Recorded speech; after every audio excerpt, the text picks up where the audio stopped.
За ер нь энэ төлөвлөлтөн дээр бид нар ерөөсөө одоо үр дүн гаргаж чадахгүй харагдаад байна. Засгийн газрын үйл ажиллагааны хөтөлбөр саяхан 2 жилийн үр дүнгийн ярьсан. Тэгэхэд одоо улс эдийн засаг нийгмийн хөгжлийн гол 5 үзүүлэлтийн 3-ыг нь ухраасан байсан. 60 гаруй их 80 төгрөг зараад гэтэл өнөөдрийн бас яг энэ хөгжлийн төлөвлөгөөний дотор хөгжлийн биш дороодлын төлөвлөгөө маягтай зүгээр санамсаргүй ганц нэг жишээ одоо хэлээ. Хөгжүүлэх биш ухраах үзүүлэлтүүд байгаа юм л. Жишээлбэл эдийн засгийн эрхчлөөний байдлын индекс 2027 онд 70 төгрөг нэг 70 дугаар байранд оруулна. Өнөөдөр 69 дугаар байранд байгаа байхгүй. Эдийн засгийн одоо эрхчлөөг чөлөөлөе одоо хөгжүүлэе гэдэг байгаа мөртлөө нэг байр ухраана гэсэн ийм одоо заалт орж исэн байна. Засгийн газрын нийт төвийн дотоодын бүтээгдэхүүн эзлэх хувийг суурь түвшин 39-ийг 50 болгоно. Тэгэхээр өрөө одоо энэ буулгыг гэсэн мөртлөө засгийн газрын одоо өрийг 50% болгож нэмэгдүүлнэ гэсэн ийм тоо байна. Гэр хорооллын айл өрхийн бага уврын нарны их үүсрийг нэмэгдүүлэх гээд 1 мегаватт төгрөг нэгдсэн мөн. Одоо 1 мегаватт давцсан шүү дээ.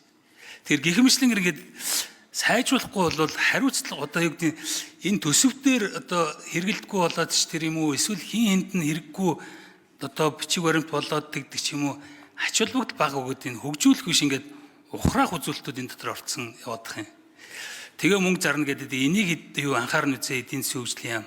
Тэгээ нэг хүчлэн харахгүй бол зөв энэ тэндээс өгсөн тоонуудыг нийлүүлээд үзэхээр бас ийм асуудлууд харагдаад байна шүү. Та бүхэн бас нарийн юмнуудын бас орж хараарай гэдэг. Тэгээ хэдэн асуулт байна.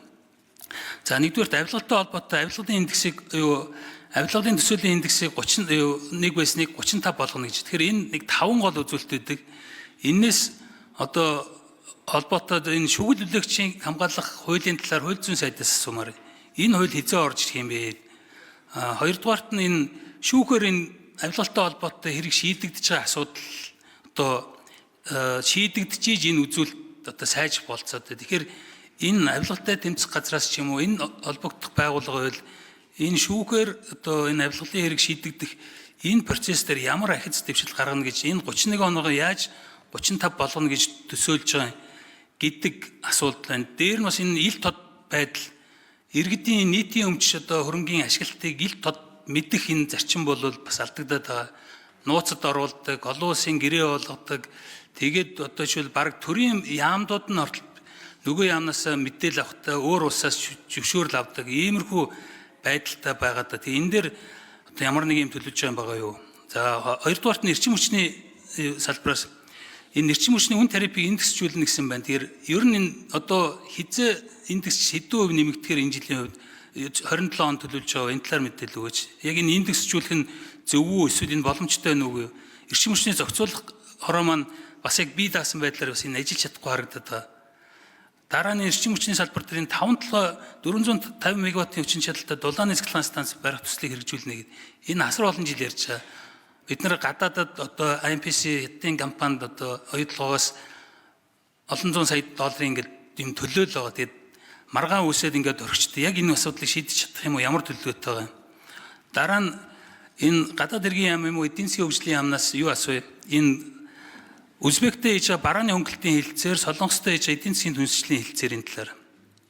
Тэгээд дараа нь минут тусч байгаа учраас зөөвч овоотой холбоотой энэ төслийг эрчимжүүлээс энэ талаар мэдээлэл өгөөч. Ураантай холбоотой. Ийм асуултууд байна. Баярлалаа.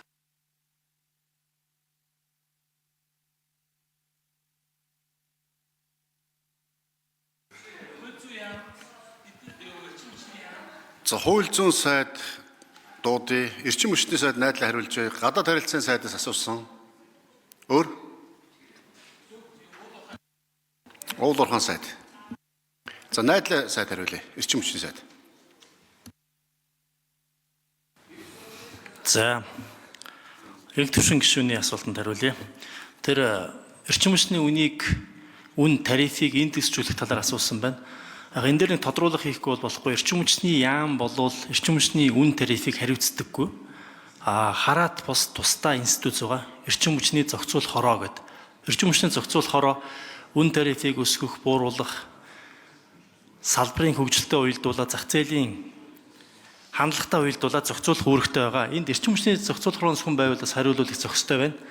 Зүгээр үн тарифын хувьд бол товчхондоо хэлэх юм бол хамгийн түрүүнд нэмэх хасгахээс өмнө өртгийг нь бууруулах, илүү зардлыг нь танах, захимжуулах, нөгөө ярьдаг элдв хулгай зэлгий байдгийн бол тэрийг нь үгүй хийх, иймэрхүү байдлаар өртгийг нь эхлээд хамгийн бага түвшиндээ байлгах бодлого барьж байгаа.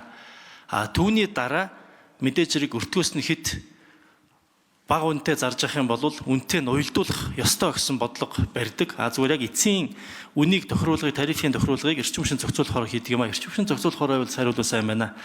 За тэр 5 дулаан цахилгаан станцын хувьд үнэхээр үнэн. Олон жилийн турш бүтэхгүй ярьсаар хагаад ерөөсө бүтсэн юм байхгүй, болсон юм байхгүй ингээд дууссан байгаа. Энэ дээр бол ямар ч гэсэн өмнгийн говь оюутлогын хэрэгцээг хангах хуйцаар эрчим хүчний шинэ өхөөс зайлшгүй хэрэгтэй байгаа. Энэ дээр бас тодруулсныг хэлэх юм бол дулааны станцын хажуугаар тэр их сэргээгтийн эрчим хүчний нөөц байхад сэргээгт эрчим хүчний нөөцийг ашиглах бас шийдлүүдийг судалж байгаа.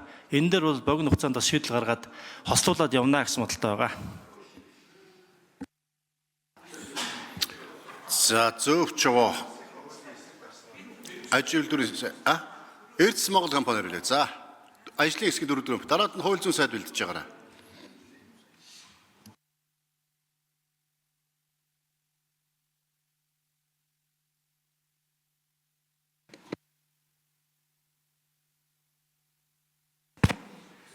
За Инх төвшин гишүүний асуултанд хариулъя.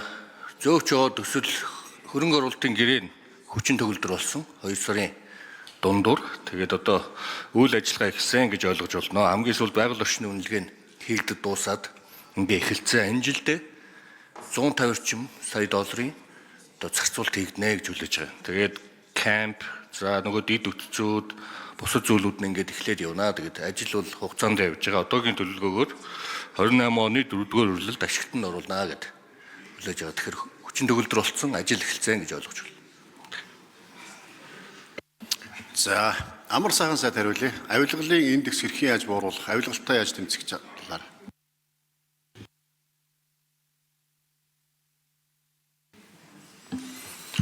За авилгалын асуудлыг анхаарч ажиллаж байгаа холбогдох хууль байгууллагууд мэдээж авилгалын индексийг ахиулах энэ ухралсан одоо энэ чинь бараг 10-аар ухарчаад байгаа учраас холбогдох байгууллагуудын уялдаа холбоог хангах, гэмт хэрэг зөрчлөөс урьдчилан сэргийлэх, авилга хийх, хайлах албан тушаалын асуудлуудыг одоо урьдчилан сэргийлэх чиглэлийг нэгдүгээр эрчимжүүлнэ. Хоёрдугаарт энэ чиглэлээр бас ерөнхий сайдаас өгсөн үүрэг даалгавар, засгийн газрын одоо бодлогын хүрээнд бүх талын оролцоотой авилгыг бууруулах ажлуудыг эрчимжүүлэх ажлууд хийгдээд эхэлж байна, явж байна. За хоёрдугаарт энэ шүгэл үлээх тухай хууль байгаа. Шүгэл үлээх тухай хуулийг засгийн газраар хэлэлцээд улсын хурлд өргөн барих бэлэн болсон байгаа боловч энэ хуулийг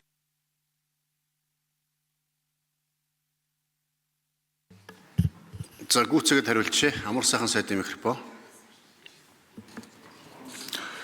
шүгэл үлээгчийн тухай хуулийг өргөн барихтай холбоотой асуудал дээр бид бас нэлээд нухацтай хандах ёстой гэж үзэж байгаа. Шүгэл үлээгчийн тухай хууль өөрөө энэ авилга албан тушаалын хэргийг илчлэхээс гадна асуудлыг бас улс төрийн хэрэгсэл болгож болохгүй. Альва шүгэл үлээж байгаа шүгэл үлээгчийн эрх өөрөө бас хариуцлага хамтдаа явах ёстой гэж үзэж байгаа учраас энэ өргөн барих асуудлыг ойрын хугацаанд тодорхой болгож бас мэдээлэл өгнө гэж ойлгож байна. За Жадамбагийн хөрсөд нэмж хариулъя. За энэ авилгалын индексээр манайх 24 онд 33 он аваад 114-т байсан. 25 онд ухраад 31 он аваад 182 улсаас 124-р эренлэгдсэн. Тэгэхээр энэ 10 хэдэн байрын ухралт үүссэн. Тэгэхээр бид нар буцаад өсрөөднийх урд гарах мэдээж зорилготой байна. Гэхдээ бодит төвшин өнгөд урагшлаад эхний ээлжийн тэр 24 оныхоо 33 оноотой хүрэх нь их чухал байна. Transparency International манад ингээд ийм 6 зөвлөмж өгсөн. Энэ төрийн үйлчлэгээ төсвийн хяналт ил тол байдлыг сайжруул, иргэний нийгэм болон шүүл хүлээгчийг хамгаал, авилгалын хохирогчдыг шударгасанд хүрэх боломжоор ханга, улс төр дэх зүү бус нөлөөллийг зохицуулах, өндөр түвшний авилга болон хууль бус санхүүгийн урслаас урьдчилан сэргийлэх, илрүүлэх, хариуцлага тооцох комитийн үндэгээнүүдийг өгсөн. Тэгэд энийг хэрэгжүүлж манай авилгалын индекс сайжрна, авилгатай их тэмцэл.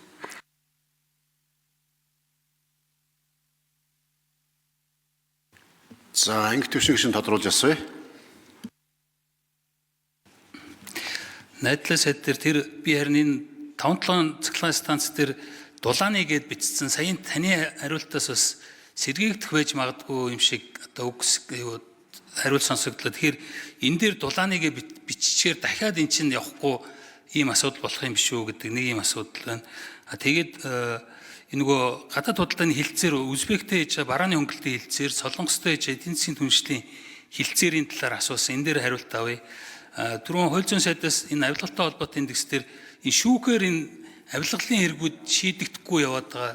Яригдал байдаг, үнэн худлаа нь мэдэгдэхгүй. Тэгээд энэ асуудлыг шийдэгддэг байдлаар одоо ямар шүү ахиц дэвшил өөрчлөлтүүд одоо төлөвлөж байгаа тэр талаар мэдээлэл өгөөч гэсэн ийм асуултууд байсныг нөхөж асууя. За 4 номерын микрофон ажлын хэсэг хариулъя.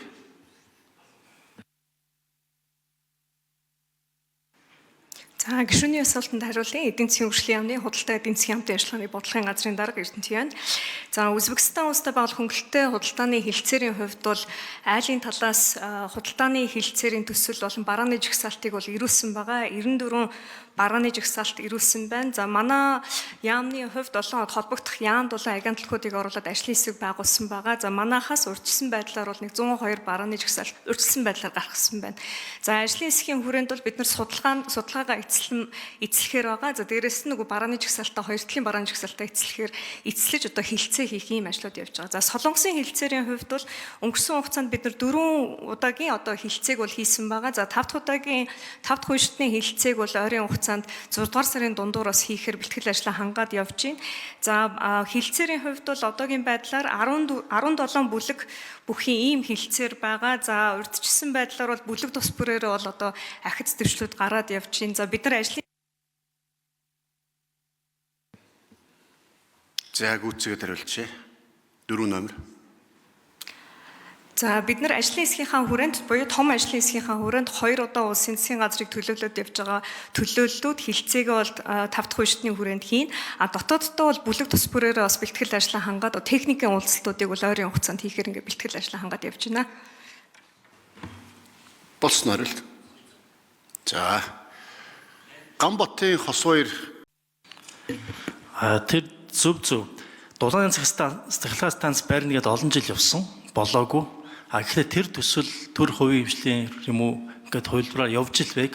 Тэрний хажуугаар нэгэн тэр нүрсэн тулгуурласан дулааны цахилгаан станц барих нь төвөгтэй байгаа бол төр өөрөө барих нь төвөгтэй байгаа бол хөрөнгө оруулагчдын хандлагыг ажиглах юм бол ер нь сэргээгдэхийн ягаад их усэр байж болохгүй вэ гэсэн судалгаа бид нар хийж байгаа. Сэргээгдэхийн их усэр бол хувийн хөрөнгө оруулалт хийгдэх учраас энэ төлөвлөгөөнд орох шаардлагагүй хизээд нээлттэй. Тэгэхээр энийг ингээд хосолсон байдлаар хэрэгжүүлээд аль илүү боломжтой, аль илүү хурдан үр дүнтэй байхыг бид нар хэрэгжүүлэхийг зорино. Тэгсний ачаар одоо оюутлогоо өмнө төршөөс авж байгаа тэр импортыг хязгаарлах, гарч байгаа валютын урсгалыг зогсоох тийм зорилготой одоо хувилбартай ажиллаж байгаа гэсэн. Амар сайхан сайд.